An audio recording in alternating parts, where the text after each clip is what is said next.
Welcome to Sportpen.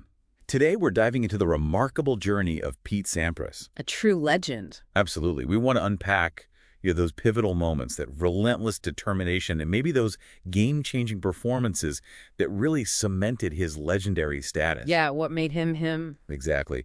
And maybe explore those qualities that define true greatness. Yeah. How iconic athletes can sort of rewrite the whole story of their sport.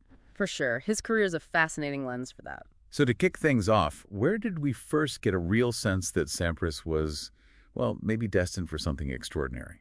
Well, I think you have to go back to that 1990 U.S. Open. It's hard to overstate it. Right, defeating Agassi as a teenager. Exactly. He was just 19 years and 28 days old, beating Andre Agassi in the final. I mean, that wasn't just a fluke. No, right. It was seismic, really. Imagine being that young on that stage against him and winning. John McEnroe called him cool as a cucumber. Huh. Perfect description. It really was. It captured that composure, that lack of panic, which became such a Sampras trademark. And Sampras himself called it like a pup going through a zone. Yeah, that's right. Like he was almost outside himself, everything just clicking. It hints at that focused intensity he had. You can just picture it. And it wasn't pure chance, though, was it? He came from a pretty strong tennis background. Oh, definitely. Growing up in Southern California, being part of the Jack Kramer Club, that's significant. Kramer, the pioneer of the big game, serve and volley. Precisely. So that environment, that philosophy of attacking tennis, it must have seeped in. It surely helped shape his own aggressive style. Yeah, you can see the lineage there. Absolutely. And if you think about how those early influences mold an athlete, well, that club, with its focus on power and moving forward, it seems like the perfect place for him. Interesting, though, that his specific style wasn't copied much back then, even though it seemed perfect for taller guys. Yeah, it's a bit surprising, isn't it? His game, suited players over 6 feet, solid athletes, but maybe the nuances like that biting slice backhand or the chip and charge were harder to replicate effectively. Or maybe just less fashionable at the junior level then. Could be.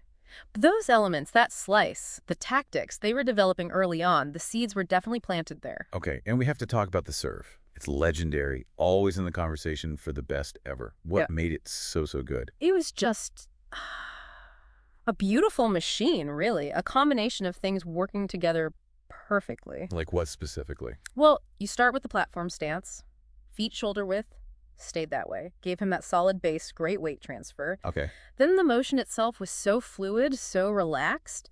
But the key was that huge racket drop behind his back. Right. That showed incredible shoulder flexibility. Right. You don't see that quite as much anymore. Not quite like that. And there were unique touches, too, like bringing the tossing arm down near his groin as he coiled up. Subtle. And turning his palm outward after releasing the ball toss. Sounds minor, right? But it enhanced the stretch across his chest muscles. More stretch, more power. And disguise, too. Wow. So much technique behind it. It wasn't just raw power. Not at all. It was efficient, deceptive, and, well, incredibly effective. Poetry in motion, someone said. Yeah. Very fast poetry. Hard to return poetry. Exactly. And his game wasn't just the serve, powerful as it was. His movement was also really distinctive. How so? More calculated. Yeah, calculated is a good word. It had this angular diagonal quality. He wasn't just running side to side. He was focused on controlling the court depth, that north-south territory. Ah, interesting. Taking away time. Precisely. Especially effective on those faster hard courts where he grew up playing. Control the baseline, dictate play, put the pressure on. So the physical gifts were obviously immense, but that mental side. Yeah. Everyone mentions the composure. That seemed just as important. Oh, absolutely paramount. Maybe more important, you could argue. Beyond the serve, the volleys, he had this incredible mental toughness. Never seemed rattled. Rarely. He just didn't seem intimidated by opponents or the moment. And crucially, he played the big points so well, he just knew how to win them.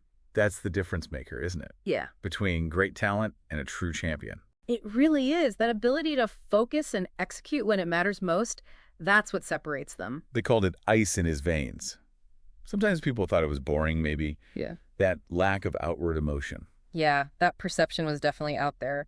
But I think you're right, that seemingly cool exterior, that was his focus. That was the ice. He let his racket do the talking.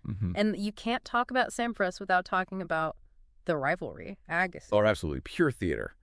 That clash of styles, the different personalities, it just grabbed everyone. especially in the U.S. It really did, and the symmetry is amazing, isn't it? Sampras won his very first Grand Slam against Agassi. Right, 1990. And his very last Grand Slam against Agassi. 2002 U.S. Open. Incredible bookends. It really highlights the significance, the respect, even amidst the fierce competition. Sampras said it became bigger than either of you could ever dream. And the matches themselves, just epic battles. That 2001 U.S. Open quarterfinal comes to mind. Oh, what a match. Still talked about. A classic.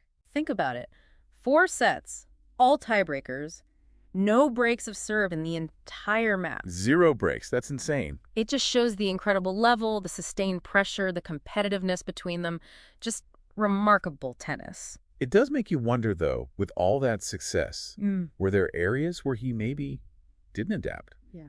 Or resisted change? That's a really good question.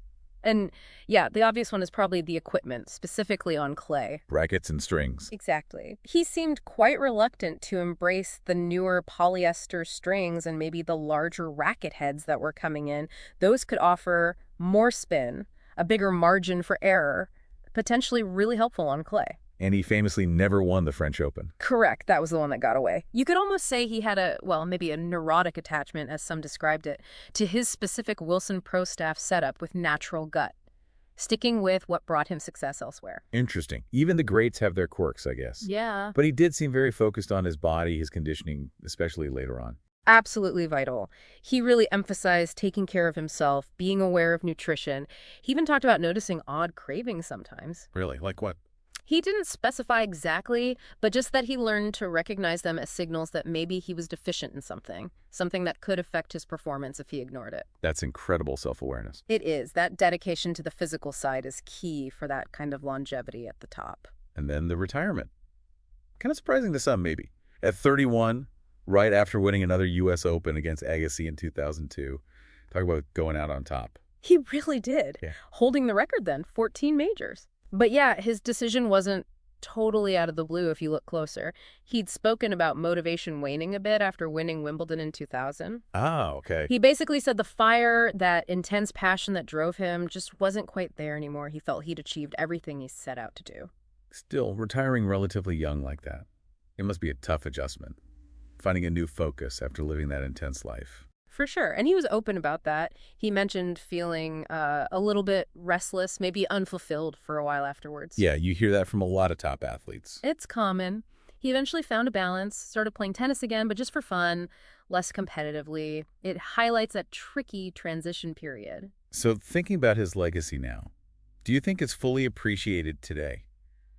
Especially with the guys who came after Federer, Nadal, Djokovic. That's the recency bias question, isn't it? And it's a valid one. There's probably a case to be made that, yeah, maybe Sampras' legacy, even his sheer athleticism, gets a little underrated sometimes. Why do you think that is? Well, a few things. Like you mentioned, the players who came after have pushed the records even higher, but also consider the context he played in. Natural gut strings, for example, made the game arguably harder, less margin for error than modern polys. Right, good point. And the game itself evolved. The heavy topspin baseline game became more dominant after his peak. He faced different challenges.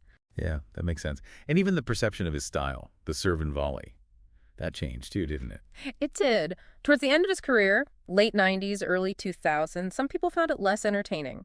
Especially on faster courts with racket tech helping serves even more, the rallies could be short. It's a bit one-dimensional, some argued. That was the criticism sometimes.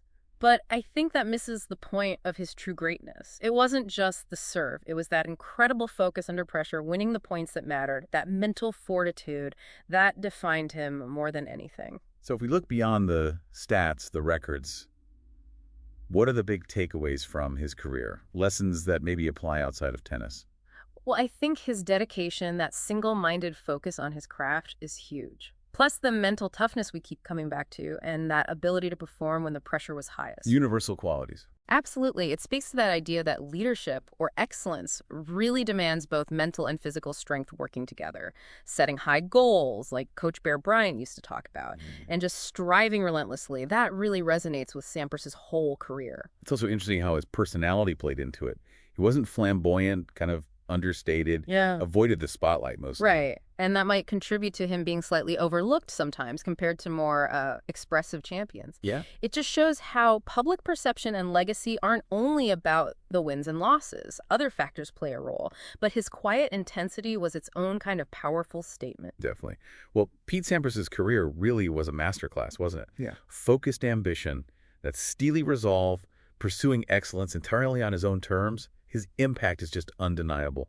A huge legacy of records and that competitive spirit. It really makes you think, doesn't it?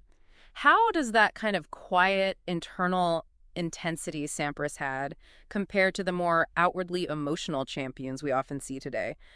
And maybe what truly cements an athlete's place in history long term? What are those core elements?